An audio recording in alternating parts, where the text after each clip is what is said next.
All right, Joe. Well, this year you are returning to the Newport Jazz Festival, one of the oldest, longest running American music festivals. And I know you've played Newport Folk and Newport Jazz a few times, but this is the first time with Joe Russo's Almost Dead, who I'm sure many Relics readers and many of your fans know you best from. So, what's in store for this set? I know you're gonna have some special guests and kind of dig into that middle ground between the Dead's world and Newport Jazz's own history.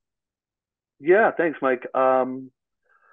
Yeah, this it feels like a pretty cool culmination of many years. Like you said, I've been lucky to play at the folk festival with a number of different artists, and then in the last 4 years or so, have gotten to play um, with different artists at jazz. So the first year I got to do it was with the Bogey Band, which was we had put out that record Bogey Band featuring Joe Russo, and we got to kind of debut the band there almost, and that was just such a killer set, and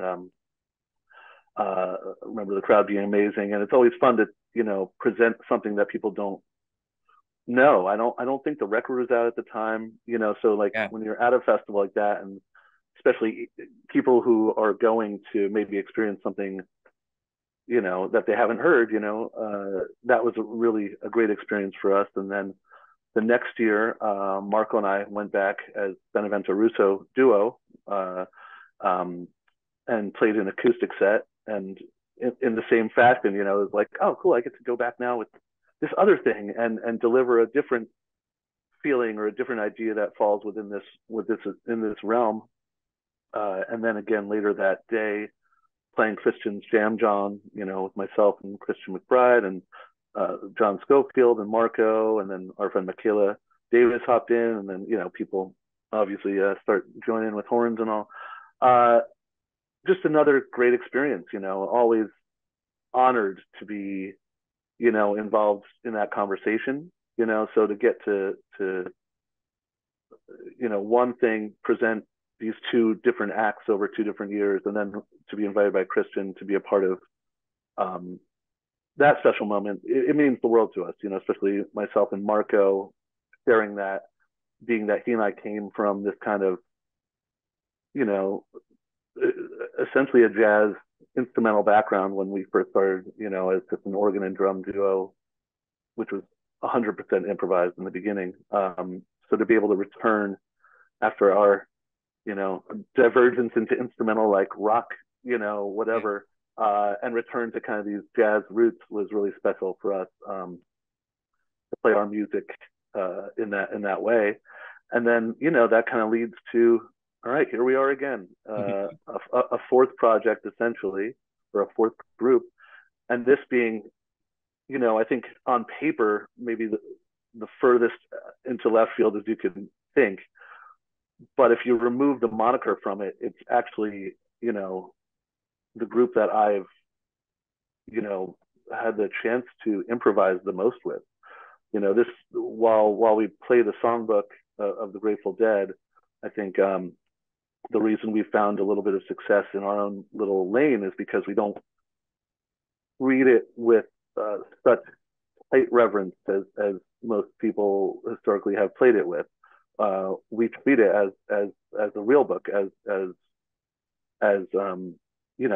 jazz. We take the songs, we dismantle them, we play them the way we want to play them. Um, Not only improvising over the forms that were laid out, but building new forms in the middle of it. Changing the whole structure of it, and including just improvisation from scratch. And it's wild to think, after all the years and all the fortunate situations I've found myself in musically, and these adventurous groups, that were born out of like the Knitting Factory in New York when I was, first living there. This band, this jam band, Grateful Dead cover band, man, I've never taken more risks on stage with a band in my life. Um, which is really cool to say. It's like it's something I certainly didn't expect to be one talking about this band 10 years on, because we thought it was a show one time, that we felt like exploring the music the way we do, and now being able to truly reflect and stand by the statement that like we improvise more than anything I've ever been in. Like literally from the moment we walk on stage, it's just go. We hit go and we figure out how to weave the story of the set list. Um, and and like I said, it's just, especially all these years on, it's become fearless as a group, and that's really the coolest thing is that trust of, sometimes going out in front of 10,000 people and be like, all right, see you guys out there, and like that's it. We go out there and build a theme or compose a song to get into the rest of the prescribed kind of uh, traffic path, and yeah, and I stand by it. Totally, totally. I want to dig into all you just said, but one Yeah, thing sorry, that it was a lot. Coffee, so much coffee. no, no, Joe's actually on the road right now, so he needs his coffee Yeah, more than the rest of us. right. You know, when you did that duo set at Newport Jazz recently, it was an acoustic set, and I've heard you and Marco describe it as almost like the duo does the duo. And one of the cool things about it is it lets you guys Right. rearrange your own material as a jazz combo or a folk combo would Mm-hmm. rearrange, songs from the Great American Songbook or an artist they're paying tribute to. And I Right. think that really ties to, back to J-Rad and the fact that, as you said, you guys are deconstructing these songs and improvising as the five of you would. It just happens to, at least at the beginning of a song, be a Grateful Dead or Jerry Garcia song. Yeah, no, very true. And I love the idea of that duo does duo concept where, the the the short long story of the duo was a couple,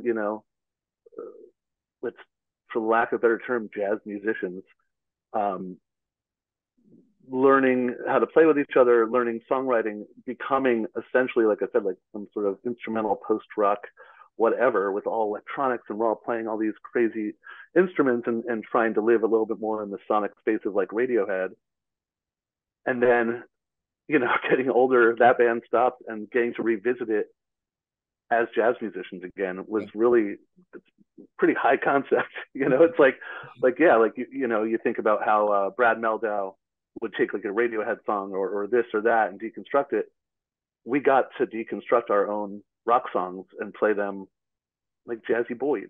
Yeah. But it's still us, and it was really gratifying. And I think that's the other thing. I think all these roads lead to age and confidence in who you're playing with, and your confidence in yourself, and not being afraid to take chances. And each of those things have just resulted in such a joyous payoff, where, God, what could be more fun than the stuff that we get to do? Like it's kind of the best thing in the world. Absolutely. Earlier today you mentioned the Knitting Factory, where of course the duo played so many of their formative gigs. And most of the guys in J-Rad you first started playing with around the downtown New York scene, the Knitting Factory scene, the Wetlands scene, kind of the clubs that were really popular in the late 90s and early 2000s. And one of the really interesting things about that time, at least in the improvisational world, is you had this really robust post Grateful Dead scene, which would later be called the jam scene, and then you had this really cool acid jazz scene, and you kind of hovered between those two worlds. And it really I think it's really special that those two worlds are combining again at Newport Jazz this year. You have artists who kind of came through those two lenses, and they're all on different bills mixed together. You wouldn't know who kind of came through which world, and it feels natural together. Can you talk a little bit about, from your perspective, that time in the late 90s and 2000s? You were more associated back then with I would say the jazz side of things, but of course eventually Yeah. entered the more rock Grateful Dead world. Yeah. Yeah. I mean, that was an incredible time for me and all of my friends. That late '90s, early 2000s cusp in New York um, was so informative for me. Going to the Knitting Factory, and also the guys that brought me there. There's my first touring band was called Fat Mama, Right. which is Herbie Hancock reference that had started as this like kind of like funky fun time college band that turned into some pretty far out like minimalist electronic avant-garde God knows what ensemble. And those guys, I always have to give them the biggest like high five for where I ended up, because they were the guys who were like, man, we're going to see Joey Barron tonight. We're going to see John Zorn. Here, check out this Thomas Yeah. Chapin record. Check out, like all this shit. And really just, I found my love of my version of jazz through them.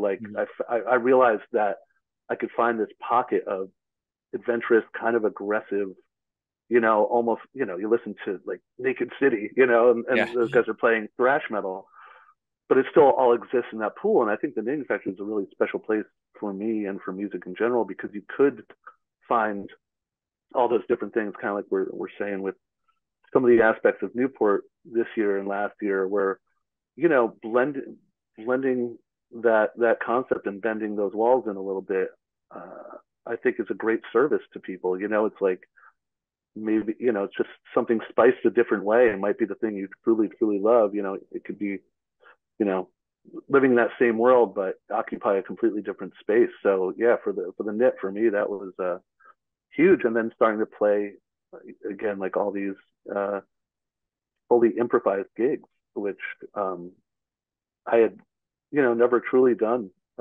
until that point. And New York and the knit really kind of delivered that concept to me. Totally, yeah, and that scene, of course, is still thriving with places like the Stone, and it is really nice that there's like it's like a punk rock ethos, but a jazz It style is improvisation, which I could still hear when absolutely. you're playing and your bandmates playing. You've talked about this over the years in Relics and other places about how you were on the fringe of the dead world when you first joined Further and started and learned a ton about Jerry Garcia's songbook and your bandmates at that time songbooks, and really digged into everyone's improvisational roots, and eventually that led you to projects like Hooterroll and Jerry Garcia's own jazz influence. Talk a little bit about that discovery for you, and I guess how that's going to play into this year's set, which is going to be something very different for you guys. Absolutely, yeah. Thanks. Yeah, it was pretty well known. I wasn't an active Deadhead. It just wasn't a world that I personally came through. It wasn't a world that I had the proper access route to when I was younger. I think when I was younger, I was just so into what I was into, which was like mostly just like heavy music. That anytime that stuff came on, it didn't serve me at the time. All the years roll on, you learn stuff, you start hearing stuff that you do like. And, I think a month or two before I ended up getting a call to join Phil Lesh and Bob Weir in their new Further project, I think I remember talking to my bandmate, Tom Hamilton, who would always be like, dude, just check out the Dead. And I was always a bit of a dick about it. And I was like, man, I think I might be liking the Grateful Dead. And then all of a sudden, I get this call, this life-changing call that ends up putting me somewhere on this timeline of Grateful Dead lineage with Bob and Phil, and toured with them for 5 years, 4 years, something like that. Learned a ridiculous amount of material that I had never heard before. Right. And the cool thing about that process actually was, and I believe this was, from what I understand, my inclusion was Phil's idea, was to bring someone in who didn't know this music, but knew how to improvise, how to, I don't know, speak a language, but it didn't have to be the language that they had used. And so the first songs I got that ended up being my audition, which I didn't even realize was an audition, were the hardest songs. King Solomon's Marbles, the 11, anything with like crazy forms, stuff I had never heard in my life. I was like, Grateful Dead, Casey Jones, got it. They started laying on me the stuff that was blowing my mind. That was like, what the F is this? This isn't like some like casual floating butterfly hippie stuff. This is like deep music and like fearless. Like I heard how fearless it was. And it blew my mind. And I was like, oh my God, I think I really like the Grateful Dead. And also if somebody had played that stuff for me back when, I probably would have gotten, into it a lot earlier. But I'm kind of thankful it hit me when I was, 35 or however old I was, because I could truly appreciate all of it. And yeah, I just found my path into it and started seeing how incredible some of these song arrangements are, and then I start realizing how amazing Weir is. That wasn't something that I came on with, like thinking Bob Weir is some criminal mastermind, and then all of a sudden he's like his songs are fucking crazy, and like harmonically, rhythmically, all this stuff. And this is all while singing a song that means a lot to people. That was the thing that really ignited me, because I had heard, music played well before. I've heard great songs, but the intricacies and the subtleties and delicacies of this music, all while being underneath these songs that mean so much to such a huge piece of this world, I was like, oh man, these guys are actually the best, and like it hit me big time. Yeah. And then getting the opportunity to perform with those guys and to learn myself, the DNA of this stuff. It's just one of the greatest gifts I've ever received in my life. And then also to know that you can do whatever you want with it. Truly, truly, truly. Like everybody knows now the story of my first time playing with Bob and Phil, and I was all nervous and went up to Bob and I was like, man, I don't know what I'm doing up there. And he's like, you try taking mushrooms? I was like, and it's like I reuse that story so much. One, it's a great story, but also it was all just cool. After that, I was like, oh shit, man, he doesn't give a shit. As long as I'm doing something to help move this song somewhere special, maybe I'll make a choice that isn't necessarily in line with the choice he would have made, but he doesn't give a shit. My bosses are cool, Yeah. And then I take that attitude after years of playing with them, and we find ourselves playing this party in Brooklyn in 2013 where it's, Joe Russo's Almost Dead with me and my best friends, who most of them don't know the Grateful Dead either. Yeah. And we play one night the way I wanted to play those songs. Like the whole time I was in Further, I was like, man, if I could just, how cool would it be if I was able to just really do this? And it was one time, and for whatever reason that resonated with more than just the five of us on stage, and we've been able to build upon that concept, that idea. We're literally about to play our 300th show tomorrow or tonight. I don't even know, but like, what? That's insane. And the amount of risks and chances and successes and failures on stage have really just put us into this wild, comfortable place of just pure bliss and like reckless abandonment, all while playing these amazing songs. Like nobody gets to do that, Absolutely, yeah. And Grateful Dead, one of the few bands, one of the few rock bands, I should say, that could have equal home Newport folk and Newport jazz these days. I mean, those right. songs could be flipped in very different directions, which is a sign of great songwriting. And as you were talking about, Bob, the ability to take this and move with it depending on your surroundings, your situations, and who you're playing with. Right, and that brings us to Kamasi. Yeah. So man, like I have no idea what that's going to be. I think it's going to be incredible. I think it's going to be intergalactic, and I'm excited for him to feel comfortable to do whatever he wants with us.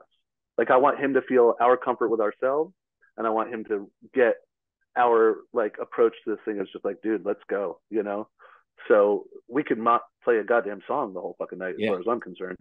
Whatever the moment is going to dictate. I have some ideas of stuff that I think would suit the festival. We're going to go in with an idea, but this is the Newport Jazz Festival. Like we're going to go make shit up. We're going to go tap into that ethereal juice that surrounds that place, and